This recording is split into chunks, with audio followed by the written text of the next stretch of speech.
Je ne vous écris pas cela pour vous faire honte, mais pour vous reprendre comme mes enfants bien-aimés. Car vous aurez beau avoir 10 000 surveillants pour vous mener dans le Christ, vous n'avez pas plusieurs pères.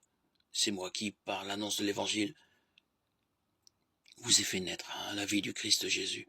Je vous le demande donc, prenez-moi pour modèle. C'est pour cela que je vous ai envoyé Timothée, qui est mon enfant bien-aimé et fidèle dans le Seigneur. Il vous rappellera les voies que je trace dans le Christ Jésus, telles que je les enseigne partout dans toutes les églises. Pensant que je n'allais pas venir chez vous, quelques-uns se sont enflés d'orgueil.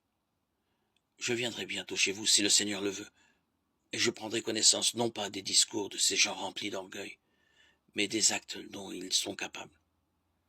Car le royaume de Dieu ne consiste pas en discours, mais en actes. Que préférez-vous? Que je vienne chez vous avec un bâton ou avec amour, et en esprit de douceur? 1 Corinthiens 14, 21.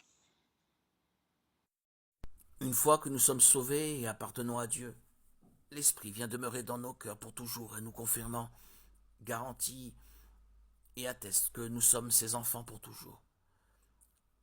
Jésus a dit qu'il nous enverrait l'Esprit pour qu'il soit notre aide, notre défenseur et notre guide. Quant à moi, je prierai le Père et il vous donnera un autre défenseur afin qu'il reste éternellement avec vous. Jean 14, 16. Le mot grec traduit ici par défenseur signifie appeler à nos côtés, pour nous encourager et nous exhorter. Le Saint-Esprit vient établir pour toujours sa demeure dans le cœur des croyants. Romains 8, 9, 1. Corinthiens 6, 19, 20, 12, 13.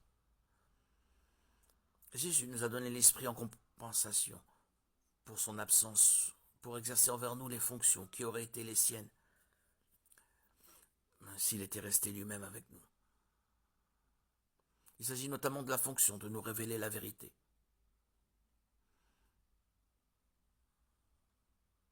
Du filioque a été et demeure encore et toujours un sujet de controverse dans l'Église concernant le Saint-Esprit.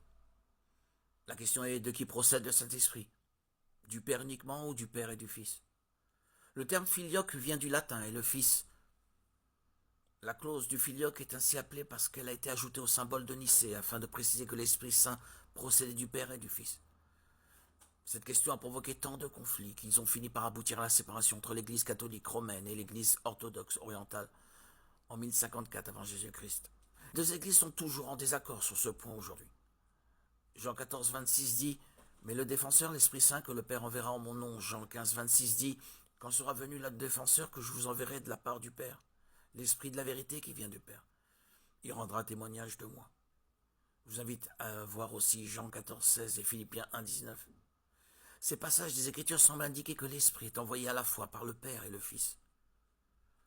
Le point essentiel de la clause du filioque est la volonté de protéger la divinité du Saint-Esprit.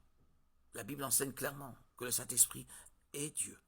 Acte 5, 3, 4. D'après les adversaires de la clause du filioque, si l'Esprit Saint procède du Père et du Fils, cela implique qu'il est soumis au Père et au Fils. Ses partisans pensent au contraire que le fait que le Saint-Esprit procède du Père et du Fils n'affecte pas son égale divinité avec le Père et le Fils.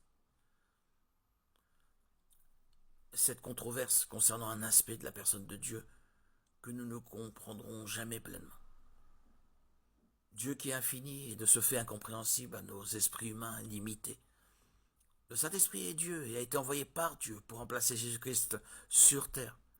La question de savoir si le Saint-Esprit a été envoyé par le Père ou par le Père et le Fils ne trouvera probablement jamais de réponse définitive. Et d'ailleurs, ce n'est pas nécessaire. La clause du filioque devra peut-être toujours rester un sujet de controverse.